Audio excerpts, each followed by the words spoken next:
My husband emptied our joint account, forged my signature on a loan, then filed for divorce. As soon as everything was through, when I begged him to tell me why, he laughed and said, "You were just a placeholder. My mistress and I have something real." I exposed him immediately. So to defend himself, he spread rumors and told everyone I was having a mental breakdown. That was 15 months ago now. He's sending me desperate text after desperate text, begging me not to go through with it. I always loved my husband's family. His mom was the type of woman to hand you a dress from her wardrobe if she thought it would look better on you. And his sister Daniela was my girl. We'd go on nights out together and go feral. And as we got older, our relationship matured. I helped her get her first job as a personal trainer, and we'd hit the gym together every weekend. She told me I was her first real friend because everyone in high school and college had blocked her. You see, someone in her friendship circle had spread a disgusting rumor that her and her brother were secretly well, let's just say a Sweet Home Alabama situation. So during lockdown, when my husband gained 20 pounds, he was practically dying to lose it. And that's when I made the suggestion that I'll regret forever. I asked if he wanted his sister to move in with us. For context, Daniela was 23 and still living with his parents because she had just finished college. She had an amazing figure and always ate super clean. My husband Daniel's face lit up immediately. "Wait, that's a great idea." He called Daniela and put her on speaker. "Oh my gosh, yes. Like a sleepover that never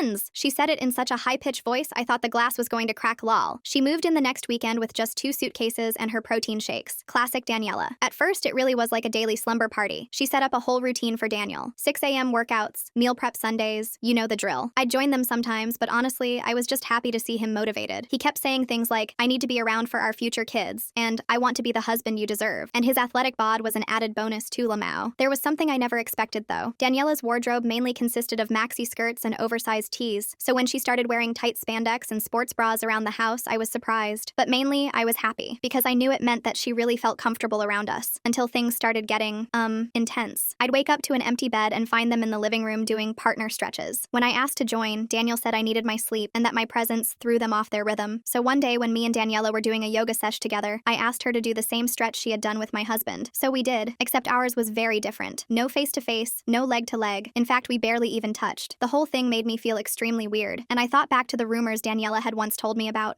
There's no way. I instantly shoved the thought out of my head and hated myself for entertaining it for even a second, but things only got worse. I'd walk into the kitchen after coming home and see Daniela feeding him every meal by hand. They'd sit facing each other while she slowly placed each bite in his mouth, maintaining eye contact the whole time. Their reasoning? Mindful eating requires total focus. Another time I walked into our bedroom and saw Daniela giving my husband a special recovery massage with essential oils. He was lying on my side of the bed, face down, with her straddling his back in the skimpiest gym clothing, all in the name of working on his pressure points. I was basically ready to call it quits by that moment. The relationship, the move-in, all of it. And a week later, I saw something that was so disgusting, I couldn't even lie to myself anymore. I woke up at 2 a.m. to strange noises. I stumbled over to the kitchen and found Daniela and Daniel making a midnight protein shake. Daniela was sitting on the counter in tiny shorts and a sports bra, legs wrapped around my husband's waist, feeding him the shake while he held her hips for balance. I finally snapped. "Daniel, what the F are you doing? That is your sister." He turned to face me, and his eyes were filled with anger. "Oh, so now I can't eat with my sister. Okay, let me just cut off my entire family then. Would that make you happy?" I froze. There was only one time I had been talked to like this before, and it was when I had caught my ex-boyfriend cheating. That's when I knew the rumors had spread for a reason. But I wasn't even angry at Daniela. I couldn't be. She was just a 23-year-old girl, barely getting her groundings in life. Meanwhile, my husband was a 35-year-old grown man. I spent the night in a hotel nearby, and the next morning I texted Daniela that I wasn't mad, but we needed to talk. I told her if she brought my husband, then I would call the police. To my surprise, she actually came alone, and as soon as the hotel room door closed, she broke down in tears. I'd never seen her like this. "I ruined everything," she whispered. I sat down next to her on the carpet. She looked up at me with swollen eyes. "I've been throwing up every morning. When I saw the 2 pink lines, I couldn't believe it." She then looked up at me, trying to gauge my reaction. 3 months. I'm 3 months pregnant. My jaw dropped. She gripped my hand like a lifeline. I couldn't process what she was saying. 3 months meant this started before she even moved in with us. My brain was doing the math while my body just sat there frozen. Daniela kept crying and saying she was sorry over and over. I pulled my hand away and stood up. I needed space to think. She begged me not to hate her. I told her I needed time and asked her to leave. She nodded and walked out, still sobbing. I sat in that hotel room for hours just staring at the wall. Everything made sense now. The weird stretches, the feeding, the massages. It wasn't about fitness at all. I grabbed my phone and texted Daniel that I wanted a divorce. No discussion, no counseling, just done. He responded within minutes saying I was overreacting and being dramatic. I didn't reply. The next morning, I went to our bank to check our accounts. The joint savings was empty. $20,000 gone. The teller showed me the withdrawal slip from yesterday. Daniel had taken everything, claiming it was for medical expenses. I felt sick. I asked for copies of everything and left. I drove to my parents' house and told them everything. My mom's face went white. My dad just shook his head. They didn't believe me at first. My dad said there must be some misunderstanding. My mom asked if I was sure about what I saw. I remembered we had security cameras in our house that backed up to the cloud. I pulled out my phone and started scrolling through footage. I found clips of them in compromising positions. Nothing explicit, but enough to show this wasn't normal sibling behavior. My parents watched in horror. My mom started crying. My dad got angry and said he was going to have a talk with Daniel. I begged him not to. I needed to handle this the right way. I went back to the hotel and started getting texts from mutual friends. Daniela had posted on social media about how I was jealous of their close sibling bond. She said I was making up lies because I couldn't handle Daniel having a female friend, even though that friend was his sister. People were commenting, asking what was going on. Some were taking her side, saying I always seemed controlling. Daniel joined in, posting about how his wife was having a mental breakdown. He said he was worried about me and considering getting me help. He posted old photos of us looking happy with captions about hoping I'd get better soon. It was sick. Our friends started texting me asking if I was okay. Some offered support, but others seemed skeptical of my side. I decided to go back to our house to get some clothes and important documents. When I got there, the locks had been changed. I called a locksmith and showed him my ID with the address. He let me in. Inside, I found stacks of mail that had been hidden, bills, bank statements, and something that made my blood run cold. Divorce papers dated from 2 months ago. Daniel had already filed claiming I was unfaithful. There were fake text messages and emails included as evidence. I took photos of everything and grabbed what I could carry. As I was leaving, Daniela pulled up. She got out of her car and walked toward me. She said we needed to talk about the baby's future. I told her to stay away from me. She started crying again, saying she never meant for this to happen. I got in my car and drove away. I called my lawyer friend Michelle that night. She answered on the third ring, her voice thick with sleep until she heard the tremor in mine. She said I needed to document everything and start building a case immediately. She recommended a divorce attorney named Christopher, who specialized in complex situations involving family betrayal and financial fraud. I made an appointment for the next day, my hands shaking as I wrote down the address. That night, I couldn't sleep. I kept thinking about those 3 months, replaying every interaction in my mind like a detective reviewing evidence. How many times had they been together while I was at work? How many lies had I believed? I went through my phone looking at photos from the past few months, the blue light burning my tired eyes. There were signs everywhere I'd been too trusting to see. Daniel and Daniela sitting too close at family dinners, their thighs touching under the table, their hands brushing when they thought no one was looking, the way they'd exchange glances that lasted a hit too long. How did I miss it all? The next morning, I met with Christopher in his downtown office. The building smelled like leather and old money. He looked at the evidence I'd gathered and whistled low, his expression growing more serious with each photo and screenshot. He said Daniel had been planning this for a while, probably months before Daniela even moved in. The fake divorce papers, the emptied accounts, it was all calculated with frightening precision. He told me we needed to act fast before Daniel could do more damage or hide more assets. We filed an emergency motion to freeze any remaining assets that afternoon. Christopher also suggested I check our credit cards and loans for any unusual activity. I pulled up our accounts on my phone with trembling fingers. My heart sank into my stomach. Daniel had taken out a second mortgage on our house using forged signatures. $40,000 borrowed against our home, the place where we'd planned to raise children. The papers were dated last month, right around when he'd started acting more affectionate than usual. I showed Christopher the loan documents, watching his jaw tighten. He said this was fraud, and we could fight it, but his tone suggested it wouldn't be easy. It would take time and money I didn't have. Meanwhile, I needed somewhere safe to stay. My parents' house was too obvious, the first place Daniel would look for me. Michelle offered her spare room without hesitation, and I accepted, grateful for her friendship. That afternoon, I got a call from my boss, Richard. He sounded uncomfortable, clearing his throat several times before speaking. He said Daniela had shown up at the office claiming she needed to discuss urgent family matters with me. She'd made a scene in the lobby when security wouldn't let her up, her voice echoing off the marble walls. She'd cried about being pregnant and needing her sister-in-law's support, clutching her still flat stomach dramatically. My boss asked if everything was okay, genuine concern in his voice. I gave him a brief explanation, and he said he'd alert security not to let her in again, adding that I should take whatever time I needed. But the damage was done. My coworkers were gossiping in hushed tones by the coffee machine. I heard whispers when I walked by, conversations stopping mid-sentence. Some people looked at me with pity, their eyes full of secondhand embarrassment. Others seemed to be judging me, as if I should have known better. I tried to focus on work, but it was impossible. Every notification on my phone made me jump, my heart racing until I saw it wasn't from Daniel or Daniela. That evening, Daniel's mom called. Her number flashed on my screen and I almost didn't answer, but something made me pick up. She sounded tired, older than her 60 years. She said she needed to see me urgently. I was suspicious, but agreed to meet her at a coffee shop downtown, choosing a table by the window where I could see her coming. When she arrived, she looked older somehow, new lines etched around her eyes. She sat down heavily and stared at her hands, twisting her wedding ring. She said she'd been cleaning out the garage and found some old boxes from when the kids were teenagers. Inside was Daniela's diary from high school, covered in faded stickers and doodles. She'd started reading it thinking it would be sweet memories of first crushes and friendship drama. Instead, she found entries that disturbed her deeply, coded language about their secret and no one understanding their bond, references to late-night visits and stolen moments. She pulled out the diary and handed it to me with shaking hands. I flipped through the pages, my stomach churning. The entries were vague but unsettling, written in Daniela's loopy teenage handwriting. She wrote about sneaking into Daniel's room at night when their parents were asleep, about how he was the only one who really knew her, who understood her completely, about how they had to be careful so no one would find out their special connection. My stomach turned as the implications became clear. This had been going on for years, maybe even decades. Daniel's mom started crying, tears streaming down her weathered cheeks. She said she'd confronted them separately yesterday. Daniela had broken broken down and admitted nothing, playing the victim as always. But Daniel had gotten defensive, his mask finally slipping. He'd started yelling about how she never understood him, how she'd always favored his younger brother, how Daniela was the only one who ever supported him unconditionally. In his anger, he'd said things that confirmed her worst fears. She'd recorded the conversation on her phone without him knowing, her hands shaking as she held it under the table. She played the recording for me. Daniel's voice was clear despite the slight static. He talked about how their connection was special, beyond what normal people could understand, how I could never understand what they had, how I was just a placeholder, how the baby would make their family complete, finally giving them the life they'd always dreamed of. It was all there, every sick detail, the admission we needed. I thanked her for coming forward, squeezing her hand across the table. It couldn't have been easy to face this truth about her children. She gripped my hand and apologized for raising such children, for not seeing the signs sooner. I told her it wasn't her fault, that predators were good at hiding. She said she'd testify if needed. She'd do whatever it took to make this right, to give me justice. I gave the recording to Christopher the next morning. He said it was exactly what we needed to strengthen our case. With this plus the diary and the security footage, we had a strong case that would be hard to refute. He filed additional motions and started preparing for mediation, warning me that things might get uglier before they got better. Meanwhile, Daniel escalated his campaign against me on social media. He posted more fabricated stories about my mental health, twisting real events to fit his narrative. He shared photos of happy times with captions about hoping his sick wife would get help and return to the loving family waiting for her. Friends kept reaching out asking what was really going on, confused by the conflicting stories. I wanted to defend myself, but Christopher said to stay quiet for now, to let Daniel hang himself with his own lies. Then things got scarier. I started getting texts from unknown numbers at all hours, threats about dropping the divorce, about what would happen to my reputation if I didn't back down, warnings that I'd regret destroying a happy family. One night I came back to Michelle's apartment after work and found my car tires slashed, all 4 of them, cut deep with something sharp. The security camera in the parking garage had conveniently malfunctioned that day, the footage mysteriously corrupted. I was scared but also angry, a cold fury settling in my chest. I bought my own cameras and set them up around Michelle's apartment with her permission. I varied my routine, taking different routes to work and leaving at different times. I kept pepper spray in my purse and my keys between my fingers. Michelle's boyfriend Jordan, a former Marine, started walking me to my car after work without being asked. A week later, the cameras paid off spectacularly. I caught Daniela on video slashing my tires again, her face twisted with rage. She was wearing a hoodie, but her face was clear when she looked up to check for witnesses. The timestamp showed 2:47 a.m. I called the police immediately and filed a report. They said they'd investigate, but without catching her in the act, it would be hard to prove intent. Christopher used the video to file a restraining order the next day. The judge granted it temporarily after reviewing the evidence. Daniela couldn't come within 500 feet of me, my home, or my workplace. Daniel was furious when he found out. He called from different numbers, leaving increasingly unhinged voicemails about how I was ruining his sister's life, how the stress was bad for the baby, how I'd regret this when I was old and alone. The mediation date arrived on a gray Thursday morning. I wore my best suit, the charcoal one that made me look serious and professional. I tried to look confident even though my stomach was in knots. Daniel showed up with Daniela despite the restraining order, her hand resting possessively on his arm. His lawyer argued she needed to be there because of the pregnancy, claiming she had a right to know how the proceedings would affect her child. The mediator allowed it, but made her sit in a separate room where she could listen, but not participate. Daniel started with his prepared sob story, his voice dripping with false sincerity. He claimed I was jealous and delusional, that I'd always been possessive and couldn't handle him being close to his family. He said I'd imagined the whole relationship because I was threatened by a strong sibling bond. He presented the fake evidence of my supposed cheating, photos clearly doctored but presented as fact. His lawyer was smooth, making me sound unstable and vindictive. But then Christopher presented our evidence methodically. The security footage, the diary entries, the recorded confession from Daniel's own mother. Daniel's lawyer objected repeatedly, but the mediator wanted to see everything. As each piece was revealed, Daniel's carefully constructed story fell apart like wet tissue paper. He started contradicting himself, mixing up dates and details, getting flustered and angry when challenged. His lawyer tried to redirect, but the damage was done. Then Christopher dropped the bomb about the fraud, the forged mortgage documents with my signature clearly faked, the emptied accounts with suspicious transfer patterns. He showed proof that Daniel had been moving money for months, setting up new accounts in just his name, planning his escape with Daniela while I slept beside him. The mediator's face grew stern as she reviewed the financial documents. During a break, I overheard Daniel and his lawyer arguing in harsh whispers. His lawyer wanted him to settle immediately. Daniel refused, his voice rising. He still thought he could win with charm and manipulation. He still thought his version of reality would prevail. But when we reconvened, his lawyer announced they were willing to negotiate, looking defeated. The negotiations were tense and dragged on for hours. Daniel tried to keep the house, claiming he needed it for the baby, playing the devoted father card. Christopher shut that down fast with evidence of the fraud. We demanded the house, repayment of the stolen funds, and compensation for the fraud and emotional distress. Daniel's lawyer whispered urgently in his ear as his face grew redder. That's when my coworker Steven arrived as a witness. Christopher had asked him to testify about Daniela's harassment at my workplace. Steven described the scene she'd caused in vivid detail, how she'd screamed about family loyalty and betrayal, spittle flying from her mouth, how she'd tried to push past security guards twice her size, how security had to escort her out as she shouted threats. His testimony painted a picture of systematic harassment and intimidation. The mediator had seen enough. She strongly suggested Daniel accept our terms or face a very unfavorable court battle. His lawyer agreed, looking exhausted, but Daniel lost it completely. He started yelling about how this was his life too, his face purple with rage, how I was stealing everything from him out of spite, how Daniela needed him and their baby deserved better. The mediator threatened to end mediation and send us to court where things would be much worse for him. Finally, Daniel's lawyer got him under control with sharp words and a firm hand on his shoulder. They agreed to most of our terms through gritted teeth. I'd get the house and most of the money back through structured payments. Daniel would take responsibility for the fraudulent loan and pay it off himself. The divorce would be finalized quickly with no chance of appeal. But there was one condition that made my stomach turn. Daniela had to give a deposition admitting to everything. Daniela was brought in looking pale and drawn. She looked smaller somehow, her pregnancy just starting to show. Defeated, she sat down and started talking in a monotone voice. She admitted it all without emotion. The relationship that started in high school, the planning over months, the elaborate lies. She said Daniel had promised they'd be together once I was out of the picture, that they'd raise the baby as a proper family without the shame of their secret. Her voice was flat, emotionless, like she was reading a grocery list. When she finished, Daniel tried to reach for her across the table. Security stepped in quickly. He was escorted out screaming about love and destiny, about how no one understood their bond. Daniela just sat there staring at nothing, her hands folded over her stomach. Her lawyer led her away gently. The mediator scheduled our final hearing for 2 weeks later. I thought it was over, that the worst had passed. But Daniel wasn't done. That night, he showed up at Michelle's apartment building. He was hammered and pounding on the door so hard the walls shook, demanding to talk to me, saying he could explain everything if I just gave him 5 minutes. Michelle called the police while I hid in the bedroom closet, my heart hammering. They arrested him for violating the restraining order and public intoxication. While in custody, the police searched his car with probable cause. They found evidence that he'd been embezzling from his employer for over a year. Fake invoices, redirected payments, altered contracts, a whole sophisticated scheme to fund his new life with Daniela. His company pressed charges immediately when notified. Christopher said this would help our case even more, showing a pattern of deception and criminal behavior. The final hearing came 2 weeks later on a sunny morning that felt wrong for such a dark occasion. Daniel appeared in handcuffs and an orange jumpsuit, out on bail for the criminal charges. His lawyer presented the settlement agreement with obvious reluctance. The judge reviewed everything carefully, asking pointed questions. She asked if I was satisfied with the terms. I said yes in a clear voice. She granted the divorce and approved the settlement with a sharp bang of her gavel. Daniel was ordered to pay restitution for the fraud over 5 years. The house was transferred to my name immediately. The stolen funds would be returned through wage garnishment if necessary, though his job prospects looked dim. His parental rights to Daniela's baby were a separate issue for family court to decide, but our marriage was officially over, dissolved like it had never existed. Outside the courthouse, Daniel's mom hugged me tight. She said I'd always be family to her, the daughter she wished she'd had. She was getting therapy to deal with the reality of who her children were. She'd cut off financial support to both her children until they got serious psychological help. She looked broken, but determined to heal. Daniela had moved back with her parents temporarily, her apartment lease broken. Without Daniel's influence and manipulation, she seemed to realize what she'd done. Her social media went dark overnight. Friends said she was seeing a therapist twice a week. The pregnancy was progressing normally, but she hadn't decided what to do about the baby. Adoption was on the table. Daniel faced trial for embezzlement 6 months later. His lawyer negotiated a plea deal to avoid a longer sentence. 2 years in minimum security prison and full restitution to his company. His reputation in the tech world was destroyed completely. The tech world was small and word spread fast through LinkedIn and industry forums. No one would hire him again, not even for entry-level work. I started rebuilding my life one day at a time. The house felt empty at first, too many memories in every corner, but I made it mine slowly. I painted the walls colors Daniel had hated, warm yellows and soft blues. I got a dog named Reese from the shelter, a German Shepherd mix who barked at strangers and slept by my bed. I installed a better security system with cameras covering every angle. Slowly, I felt safe again in my own home. My real friends stood by me through everything. They admitted they'd always felt something was off about Daniel and Daniela's relationship, but had dismissed their concerns. The way they touched too much, stood too close, whispered too often, but they'd dismissed it as sibling closeness from a tight-knit family. Now they knew better. We formed a stronger bond through the ordeal, their support meaning everything. Work improved too once the gossip died down. My boss Richard was supportive, giving me flexibility when I needed it for legal appointments. My coworkers stopped gossiping after a firm word from HR. Steven became a good friend, checking in regularly and bringing coffee on tough days. I threw myself into projects and earned a promotion 6 months later. The raise helped me afford the mortgage on my own without stress. I started therapy to process everything that had happened, the betrayal that went so deep, the manipulation that had been so subtle, the fear that still crept up sometimes. My therapist helped me see the red flags I'd missed or explained away, how Daniel had isolated me slowly from college friends, how he'd used my trust against me like a weapon. It wasn't my fault, but I needed to heal and learn. 6 months later, I heard through the grapevine that Daniela had the baby, a girl she named Sarah. Daniel's parents were raising her mostly while Daniela struggled with postpartum depression. Daniela was working part-time at a gym and trying to finish her personal training certification online. She'd sent me a letter apologizing again, pages of rambling regret. I didn't respond, but I kept it in a box with other documents from that time. Daniel served his time quietly from what his mother told me. No visits from Daniela after the first month. His parents saw him once a month out of obligation, bringing commissary money and updates about the baby he'd never meet. He wrote me letters too, but I had them returned unopened. Christopher said he'd have to register as a the fraud convict when released, limiting his employment options forever. His life as he'd known it was effectively over. I met someone new at a friend's birthday party 8 months after the divorce. Nancy was kind and patient, with a warm laugh and gentle eyes. She understood my trust issues without judgment and didn't push for more than I could give. We took things slow as molasses, coffee dates that lasted hours, long walks with Reese who loved her immediately, cooking dinner together on weekends. Normal, healthy relationship stuff that felt foreign but good after years of manipulation. The divorce money came through gradually as Daniel worked prison jobs. I paid off the fraudulent loan and had enough left to feel secure for the first time in years. I started saving again in my own accounts, planning for a future that was mine alone to decide. No joint accounts this time, no blind trust in anyone else's financial decisions. Daniel's mom and I had lunch occasionally at the same coffee shop where she'd given me the diary. She updated me on the family with sad eyes. Daniela was trying to be a good mother but struggled with the reality of single parenthood. The baby was healthy and beautiful at least. Daniel would be released soon but had nowhere to go. His parents wouldn't let him come home ever. Daniela wanted nothing to do with him. The spell finally broken. I realized I'd won, but it didn't feel like victory, just survival. I'd kept my integrity and my assets through smart legal help. I'd exposed the truth and found justice in the system, but the scars remained, invisible but real. The knowledge that someone I'd loved completely had betrayed me so deeply, that his own sister had been part of it, had probably initiated it, that I'd shared my bed with a monster for years. Still, I was grateful for so much. For Christopher's legal expertise that saved my future, for Michelle's spare room when I needed safety, for Stephen's testimony that showed I wasn't crazy, for Daniel's mom's courage in facing the truth about her children, for all the people who'd helped me when I needed it most. They'd restored my faith in human decency when it was shattered. The house became a symbol of my recovery over time. Every mortgage payment was a step forward into my new life. Every improvement I made erased more of Daniel's presence from the space. The garage gym became my art studio where I learned to paint. The guest room where Daniela had stayed became my office for the consulting business I started. I reclaimed each space with intention and purpose. I learned to trust my instincts again through therapy and practice. Those moments of discomfort I'd dismissed were warnings my subconscious had tried to send. My body had known something was wrong before my mind accepted it. Now I listened to that inner voice without question. It had saved me once and would again if needed. Nancy and I grew closer over months of patient courtship. She met my parents and they loved her steady presence. She understood why I needed time, why certain things triggered me. She never pushed for more than I could give freely. When I was ready a year later, we made it official. A quiet relationship built on honesty and respect. The day Daniel got out of prison, I was nervous despite all my preparation, but he didn't contact me, honoring the permanent restraining order. His mom said he'd moved to another state for a warehouse job, some minimum wage position, and a studio apartment in a rough neighborhood. Daniela and the baby stayed here with his parents' support. They'd never be together again. The fantasy was over, reality too harsh to ignore. I sometimes wondered in quiet moments what would have happened if I hadn't suggested Daniela move in. Would they have found another way to be together? Was it always inevitable given their twisted history? But those thoughts led nowhere good. I'd made a reasonable suggestion based on the information I had. They'd made terrible choices that destroyed multiple lives. My life settled into a new normal that felt like peace. Work, relationship, friendships, therapy, dog walks, painting. The drama faded into memory like an old photograph. People stopped asking about it, moving on to new gossip. I became just another divorcee starting over in her 30s. It was exactly what I wanted, to be ordinary again, to be free from the weight of their secrets. The last time I saw Daniela was at a grocery store on a Tuesday afternoon. She was pushing a stroller with a toddler inside, looking tired and older. We made eye contact across the cereal aisle. She started to approach, but I shook my head firmly. She nodded and turned away without a word. Some bridges couldn't be rebuilt. Some betrayals couldn't be forgiven, not in this lifetime. But I'd survived it all against the odds. The lies that went so deep, the manipulation that was so calculated, the fear that felt suffocating, the legal battles that drained me. I'd come out stronger and wiser with scars that made me more careful, but not bitter. My life was simpler now, but fuller in ways that mattered, filled with people who actually cared about me without agenda, who showed love through respect and consistency, not control and deception. I was finally free to be myself, and that was everything. The next few months passed in a blur of normalcy that felt strange after all the chaos. I kept expecting something bad to happen, for Daniel to show up or Daniela to start harassing me again, but nothing came, just quiet days at work and peaceful evenings with Nancy. We'd started talking about moving in together, taking things slow but steady. Then one morning I got a call from Daniel's mom. Her voice was shaking. She said Daniela had disappeared with the baby 3 days ago, left a note saying she needed a fresh start somewhere nobody knew their story. She'd emptied her savings account and taken her car. The police said she hadn't committed any crime since she had custody. Daniel's parents were devastated, especially his mom who'd been basically raising little Sarah. I felt bad for them, but honestly, I was relieved. Having Daniela in the same city always made me nervous, even with the restraining order. Now she was someone else's problem in some other state. Daniel's mom asked if I'd heard anything and I said no. She cried a little before hanging up. I never heard from her again after that call. Work was going great though. My promotion came with a nice raise and more responsibility. I was managing a team now, something I'd always wanted. Stephen had become one of my best work friends. We'd grab lunch together and complain about difficult clients. He never brought up the whole mess with Daniel unless I did first. I appreciated that more than he knew. Nancy officially moved in 6 months later. We painted the master bedroom together, getting more paint on ourselves than the walls. Reese loved having another person to spoil him with treats and belly rubs. It felt right having her there, like the house was finally becoming a home again instead of just a place I slept. shocked. I found out through social media that Daniel had gotten arrested again. Not for anything with me, thank God. He'd been caught stealing from his new employer, some construction company. Guess he hadn't learned his lesson the first time. Or maybe he just couldn't help himself. Either way, he was looking at more jail time. I blocked his profile after that. I didn't need updates on his downward spiral. My lawyer Christopher called one day with interesting news. He'd been contacted by a lawyer in Oregon representing Daniela. She wanted to formally give up any claim to money or property from Daniel in exchange for me dropping any potential civil suits. I hadn't even been thinking about suing her, but Christopher said to take the deal, get everything in writing and close that chapter completely. So I did. The paperwork came through a month later. Daniela had signed away any rights to anything connected to Daniel or their shared past. In return, I agreed not to pursue any civil action against her for harassment or emotional distress. It felt like the final puzzle piece clicking into place. Legal closure to match the emotional closure I'd been working on in therapy. My therapist said I was making great progress. The nightmares had mostly stopped. I could talk about what happened without my chest getting tight. I'd even started joking about it sometimes, dark humor being my coping mechanism. Nancy would laugh and shake her head when I'd make cracks about my Sweet Home Alabama phase. It felt good to laugh about something that had once destroyed me. I ran into one of Daniel and Daniela's cousins at a coffee shop. She looked uncomfortable when she saw me, but I waved her over. We chatted awkwardly for a few minutes. She mentioned the family was pretty much in shambles. Nobody talked about Daniel or Daniela anymore. They'd become the relatives nobody mentioned at holidays. Their parents had moved to a smaller house, downsizing after everything. I wished her well and we parted ways. Nancy and I got engaged on a random Thursday. No big production, just her asking over breakfast if I wanted to make it official. I said yes through a mouthful of scrambled eggs. Very romantic, I know. We both laughed about it. Neither of us wanted a big wedding after everything I'd been through. Just something small with close friends and family who'd stood by us. The wedding planning was refreshingly drama-free. My parents were thrilled. Nancy's family welcomed me with open arms. We found a small venue by the lake and kept the guest list under 30 people. No distant relatives or obligatory invites. Just the people who really mattered to us. Michelle was my maid of honor, obviously. She'd earned that spot by being there when I needed her most. I got a weird email one day from an address I didn't recognize. The subject line just said, "Please read." It was from Daniela. She said she was living in Maine now, working at a daycare. She'd met someone who didn't know about her past. She was trying to be a good mom to Sarah. She said she was sorry again and hoped I was happy. I deleted it without responding. Some doors needed to stay closed. The wedding day was perfect in its simplicity. Nancy looked beautiful in her simple white dress. I wore a suit that made me feel like myself. Reese was our ring bearer, though he tried to eat the pillow halfway down the aisle. Everyone laughed. It was exactly the kind of moment we wanted. Real and imperfect and full of joy. My dad walked me down the aisle with tears in his eyes. He whispered that he was proud of how strong I'd become. That meant everything to me. The ceremony was short and sweet. We wrote our own vows, promising to be honest and kind and patient with each other, to build something real together. When we kissed, everyone cheered so loud it scared some birds from the trees. The reception was basically a big barbecue by the lake. Good food, better company, and dancing until the sun went down. Stephen gave a speech about how he'd watched me rebuild my life with grace. Michelle told embarrassing stories about our college days. Nancy's sister welcomed me to the family with a toast that made everyone cry happy tears. It was everything a wedding should be. We went to Costa Rica for our honeymoon, 2 weeks of beaches and rainforests and no cell service. It was the first time I'd felt truly disconnected from everything since the divorce. We ziplined through the canopy and saw monkeys and ate too much fresh fruit. I didn't think about Daniel or Daniela once. They'd become footnotes in my story instead of main characters. When we got back, there was a letter from Daniel's mom in our mailbox. She'd sent a wedding gift even though she wasn't invited. A beautiful crystal vase with a note saying she was happy I'd found peace. She included a photo of Sarah, who looked just like Daniela at that age. I kept the vase but threw away the photo. Some connections were better left in the past. Life settled into a new routine. Work, home, dog walks, dinner with Nancy, weekend trips to farmers markets. Boring stuff that felt like luxury after years of drama. We started talking about kids maybe, fostering or adopting. Building a family the right way, with intention and love and stability. Reese would be a great big brother. I heard Daniel got out of jail again and immediately left the state. His parole officer told Christopher he'd moved to Florida for some under-the-table construction work. As long as he stayed away from me, I didn't care where he went. The restraining order was permanent and nationwide. One violation and he'd be back in jail for a long time. My business grew enough that I could hire an assistant, a young woman named Kayla who reminded me of myself at that age, eager and smart and a little naive. I found myself mentoring her, teaching her about more than just work, about trusting her instincts and setting boundaries and not accepting less than she deserved. She absorbed it all like a sponge. Nancy and I bought a bigger house in a better neighborhood. The old house sold quickly to a young couple just starting out. I hoped they'd be happier there than I'd been. We moved on a Saturday with help from friends, Reese supervising from his dog bed. The new place had a huge backyard and an extra bedroom for the kids we were planning to foster. I ran into an old mutual friend at the grocery store. She said she'd heard Daniel was in rehab now, drinking problem apparently, and Daniela had gotten married to some guy she met online, moved to his ranch in Montana or something. I nodded politely but didn't ask for details. Their lives weren't my concern anymore. Hadn't been for years. The fostering process took months, but we were approved eventually. Our first placement was a teenage boy named Jordan who'd been through multiple homes. He was angry and scared and reminded me of myself after the divorce. We gave him space and consistency, and slowly he started to trust us. When he called me mom for the first time, I cried in the bathroom for 10 minutes. Work continued to go well. I got another promotion and was now running an entire department. Stephen had moved moved to a different company, but we still met for lunch monthly. He'd gotten engaged to a sweet guy named Ronald who made him stupidly happy. I was invited to their wedding, of course. It was nice seeing love work out for other people too. Daniel's dad died suddenly of a heart attack. His mom called to tell me, not asking me to come to the funeral, but just wanting me to know. I sent flowers, but didn't attend. She said Daniel had shown up hammered and made a scene, had to be escorted out by his brother. Daniela didn't come at all, too far away or too ashamed. Their family was broken beyond repair. Jordan officially became ours after a year. The adoption ceremony was small but meaningful. He'd grown so much, from an angry kid to a thoughtful young man. He was applying to colleges now, wanting to be a social worker to help kids like him. Nancy and I were so proud we could barely contain it. This was the family we were meant to have. I got one last email from Daniela on what would have been my anniversary with Daniel. She was getting divorced. Her husband had found out about her past. She wanted to know if I'd forgive her, if we could start over as friends. I stared at the email for a long time before deleting it. Some people you forgave from a distance. Some relationships couldn't be salvaged no matter how much time passed. The truth was, I had forgiven her in my own way. Not for her sake, but for mine. Carrying that anger was too heavy. But forgiveness didn't mean forgetting or letting someone back in your life. It just meant releasing the hold they had on your emotions. She was a stranger to me now, someone I used to know in a different life. Nancy and I celebrated our 5th anniversary with a trip to Italy. We ate too much pasta and drank wine in tiny cafes and held hands while walking through ancient streets. I thought about how different this marriage was from my first, built on truth and respect instead of lies and manipulation. We were partners in the real sense, supporting each other through everything. Jordan graduated high school with honors. We threw him a big party in the backyard, all his friends and our family celebrating together. He was headed to state college in the fall on a partial scholarship. During his speech, he thanked us for showing him what a real family looked like. Nancy and I held hands under the table, both trying not to cry. I never heard from Daniel again after his dad's funeral. Sometimes I wondered if he was even still alive, but I never Googled him. That chapter was closed and sealed. I had everything I needed now. A loving wife, an amazing son, a successful career, true friends, and peace of mind. The life I'd rebuilt from the ashes was so much better than what I'd lost. Looking at my life now, you'd never know about the drama from a decade ago. Just a normal suburban family living their lives. Jordan off at college, Nancy and I planning our next foster placement, Reese getting gray around his muzzle but still eager for walks. Boring, beautiful normalcy that I'd fought so hard to achieve.